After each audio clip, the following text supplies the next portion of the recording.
Yun. Tanong ko yan, nagdebusyon ako.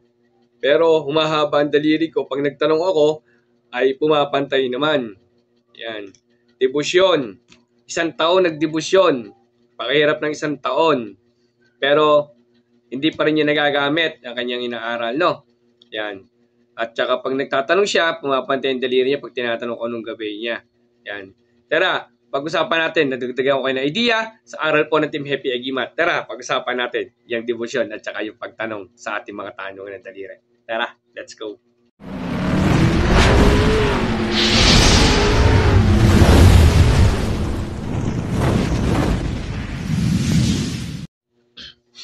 Yun.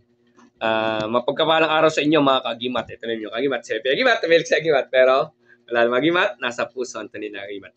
No, bibigyan natin ng kasagutan yung katanungan ni Kuya na debusyon na nagdidebusyon. Okay. 1 taon na daw po siya nagdidebusyon. Nahihirapan na po siya ng 1 taon. Awa naman po, no? Ito yung 49 days. 49 days na paulit-ulit ko sinasabi na wala naman po talaga 49 days. Ang debusyon po yan, tuloy-tuloy po talaga. Ayun, katanungan ni Kuya, ganito. 1 taon na daw po siya nagdebusyon. Ito yung katanungan pala ni Kuya, no? Ayun, mga kagimat, no? 1 taon na po siya nagdebusyon. Tapos sumahaba daliri niya.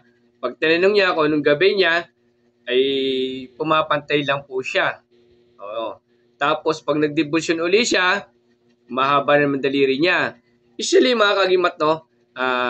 Pagka nagbasa kayo ng mga Latin orasyon o mga poder, umahaba po talaga daliri natin. Pero yun yung sinasabi natin na hindi naman kumakapit kasi walang proseso. Nagdasal ka, umahaba daliri mo, ngayon lang yan. Pero pag hinipan yan binaklas, baklas agad yan. Kaya nga nagkakaroon tayo ng nababaklas ba to at hindi nababaklas. Ayan mga kagimat. Yung mga kagimat, ito pag-usapan natin. Wala tayong gustong tapakan na aral po dito. Ito po'y katotohanan na po sa aral po ng Team Happy Agimat. No, kung kayo'y against po sa aral po ng Team Happy Agimat, at ayaw nyo talaga sa Team Happy Agimat, at may pot kayo, iniling ko po, mag-skip po kayo. Hindi po para sa inyo to. Ito po ay para po sa naniniwala sa Team Happy Agimat, at syempre po sa taas, sa 3 persona. Yung mga kagimat to, yung sa tanong ni Kuya na debusyon, 1 year na po siya yun, at hindi mo siya nahabag naman ako kasi sa sobrang tagal nyo na po na dinidebusyon na sinasabi niya 14 days for the 1 year ay nahabag naman ang puso ko na nahihirapan kayo. Meron tayong proseso kasi mga kagimat, no, dito sa Team Happy Agimat, no, yung hindi nyo na kailangan ng debusyon. Kung tawagin natin walang debusyon, pero usually kasi kailangan mo niya tuloy-tuloy din, no. Ito yung pagpapakapit para hindi po tayo mabaklasan po. Kasi po, kung walang proseso po yan, ng dinadasal nyo lang, wala lang proseso, nagpapakapit talaga ng kapit na kapit sa katawan nyo, is useless lang po yan. Isang ihip lang po yan. Baklas na po yan. Pag binana kayo ng kalaban nyo, tumano madali kayong pasukan. Meron pong debusyon. Yung tuloy-tuloy po talaga siya. Kunyari, every 3 na madaling araw, tuloy ko yan. Every cross na dasal, 3, 6, 9, 12, yan. Yan po. Meron tayo tinatawag na mantra. Meron tayo tinatawag na pagtataas. Yung may pabigat-bigat yung pagtataas. Hindi tayong bawal. Yung mga proseso. May proseso tayong proseso. Pero yung sa 49 days po, against po talaga ako doon. Marami na po kaming natulungan na ganan na tumingin ng tulong sa amin. Okay? Ngayon, ang gawin mo, Kuya, kung sa akin lang, kung lagyan mo konting process yung sa'yo, pwede naman yung ginagawang 14 days, pwede naman yan. Pero, hilingin mo muna mabuksan ang katawan mo at pumasok sa'yo yung Holy Spirit, linisin ng sarili, no? Tapos, tuloy mo yung dasal mo. Pero sa proseso ng Team Happy Agimat ko, mabilis lang po. Hilingin mo buksan yung tubig. Karga mo yung orasyon mo. Sara mo. Hilingin mo na mabuksan ang katawan mo, pumasa yung buto, luman, dugo, balat, ang mga orasyon at wala makapagbaklas, kundi ang Diyos ang malang. Mas kailangan linisin po niyo puso, sarili, puso at isip malinis. At laging dadasalaman namin, sumasampal tayo, bagay naman luwalhati. Pag buksan nyo, inumin yung tubig, tapos hilingin nyo maisara para kumapit sa inyo. Try nyo lang po. Meron po tayong proseso ditong video din po niyan. Ngayon, patanungan ko yun sa isa pa, pag nagtatanong ng gabay. Usually kasi, Ang Team Happy Agimat po, pag kinarga natin yung mga orasyon o gamit natin sa katawan, binabasbasan natin, binibinyagan natin sa 3 persona. Binibigyan ko panibagong, bibigyan ko pangalan yan.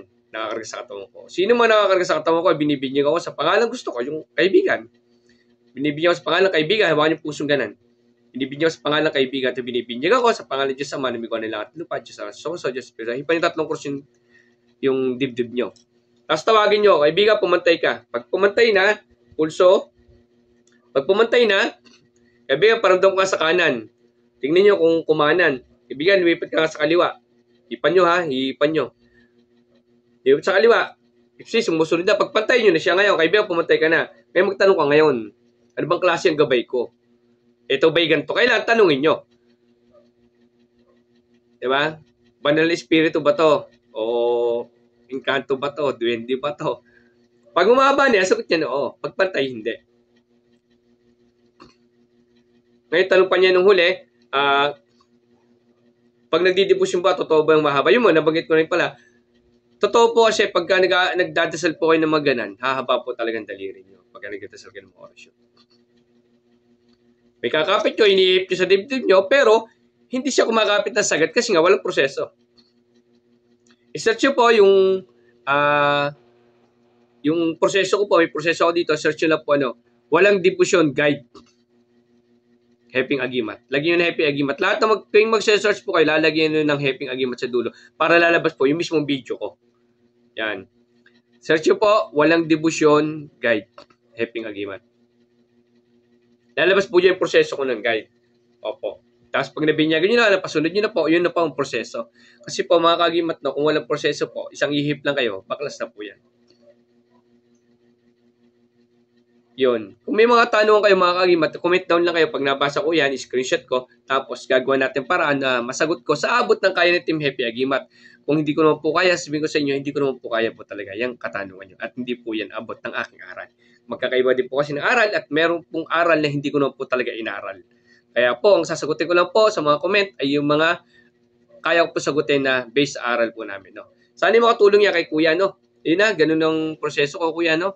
Kung ikay naman ni devotionary, yun, hilingin mo muna mabuksan. Pagka nagdasal ka, hilingin mo muna na Ama, mabuksan yung katawan ko at pumasok lang po yung mabuting espiritu at yung aking kinakargang orasyon ay pumasok po sa akin. Ngayon, tsaka nyo dasalin na dasal yung devotion nyo nung ginagawa ng 14 days. After nyan, ay di tapos na, sa huli, hiling nyo maisara at pumasok sa inyong buto, laman, dugo, balat, wala mabaklas kayo lamang, Diyos Ama. Diyos Ama lang pumabagbaklas yan. Sa mga 14 days, okay. Gagawa natin yung video din yan. Ngayon, sa part ng ginagawa ng Temeping Mat, ganun nga, bisa pagka hindi sumunod yung daliri nyo, mag-cleansing kayo. Tapos, meron pa isang proseso, ang gawin nyo, binyagan nyo ulit hanggang 3. Pag pangalawa, hindi pa rin sumunod, binyagan nyo ulit. Isa pa. Yan. Sana yung makatulong sa inyo, konti kaalaman ninyo kagimat si Heping Agimat, mahilig sa Agimat, pero wala na Agimat, nasa puso ito nila Agimat. Lagi ko sinasabi po sa inyo, lagi tumawag sa 3 persona, Diyos Ama, namigwan ng langit at lupa, Diyos Ang Sokorso, Diyos Espiritu, lagi mag-cleansing, matutong magpatawad, at patawarin lahat na nagkakasala sa inyo. Linisin ang puso at isip, nasa puso, ito nila Agimat. Maraming salamat, God bless inyo lahat.